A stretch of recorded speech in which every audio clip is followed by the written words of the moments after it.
जिस तरह से भारत ने स्वतंत्रता संग्राम में एक बार ये नारा बुलंद किया था, अंग्रेजों भारत छोड़ो, उसी तरह से भारत ने नारा बुलंद किया, पाकिस्तानियों भारत छोड़ो। और जब 48 घंटे की समय सीमा दी गई, जब पाकिस्तानियों को निकालने की शुरुआत की, जो अभी भी चल रही है, तब ऐसे ऐसे किस्से, ऐसे ऐसे कहानियां हमारे सामने आई जिनको सुनकर आप चौंक जाएंगे और ऐसा लगेगा कि हमने हिंदुस्तान को आखिर कैसा मुल्क बना दिया। हमने एक सराय बना दिया हिंदुस्तान को कि जो मर्जी मुंह उठा के आए और यहां पर आ जाए और यहां बस जाए। नागरिकता से किसी का कोई लेना देना नहीं, देश से वफादारी, देश की मिट्टी से प्यार, उससे कोई मतलब नहीं। बस मुंह उठाइए और भारत में आइए, भारत में बस जाइए। ये हमने किस तरह का हिंदुस्तान बनाया? क्योंकि पहलगाम के हमले के बाद जब पाकिस्तानियों को निकालने की बात आई तो ऐसी ऐसी कहानियां सामने आई, सुनकर चौंक जाएंगे आप। कश्मीर में रहने वाला एक युवक कहता है कि मैं पाकिस्तान के पासपोर्ट लेकर हिंदुस्तान में आया और 17 साल से हिंदुस्तान में रह रहा हूं। 17 साल से। वो कहता है कि मुझे कैसे निकाल सकते हैं जी? मेरे पास पाकिस्तान का पासपोर्ट है, लेकिन मेरे पास भारत का आधार कार्ड है, मेरे पास भारत का वोटर कार्ड है। मैं कश्मीर में भारत के चुनावों में वोट करता रहा हूं। सोचिए, सुनकर दिल दहल जाता है। कश्मीर में पाकिस्तान के रहने वाले नागरिक भारत के चुनावों में वोट करते रहे,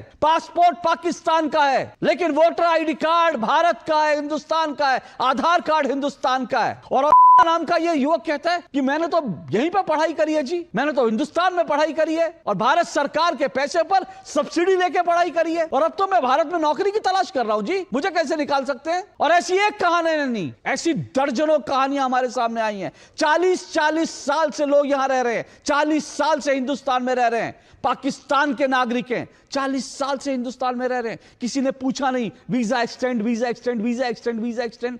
क्या तमाशा बना के रखा है आपने? और ऐसी कहानियां भी हैं, सुनकर चौंक जाएंगे आप। कश्मीर में रहने वाली एक मोहतरमा, उनके पति पाकिस्तानी हैं और पाकिस्तानी उनके पति भारत में जम्मू कश्मीर में बाकायदा जम्मू कश्मीर पुलिस में 27 साल से सेवाएं दे रहे हैं। आप सोच सकते हैं, पाकिस्तान का एक नागरिक जम्मू कश्मीर पुलिस में है, भारत सरकार से, कश्मीर की सरकार से वो वेतन उठाता है। ऐसी दर्जनों नहीं, ऐसी सैकड़ों हजारों महिलाएं हैं जो भारत में रह रही हैं, भारत की नागरिक है। उनके शौहर जो हैं वो पाकिस्तानी हैं, वो शौहर आते हैं और पाकिस्तानी महिला जो है, भारत की जो महिला है, उसने ना पाकिस्तान जाने की जहमत उठाई, ना पाकिस्तान लेने की नागरिकता लेने की जहमत उठाई। पाकिस्तानी व्यक्ति जो है वो आते हैं, उनके बच्चे पैदा हो रहे हैं हिंदुस्तान में, सारी सेवाएं, सारी सुविधाएं भारत सरकार की ले रहे हैं, लेकिन शौहर जो हैं वो पाकिस्तान में बैठे हैं। सोचिए कैसा हिंदुस्तान हमने बनाया। आज ये सब कुछ देखने के बाद मन में सवाल उठ रहा है कि जब सीए आया था, एनआरसी लाने की बात हुई थी, तब हिंदुस्तान में एक बड़ा तबका खड़ा हो गया था ये नारे लगाते हुए, कागज नहीं दिखाएंगे। क्या कागज नहीं दिखाने का नारा, जुमला,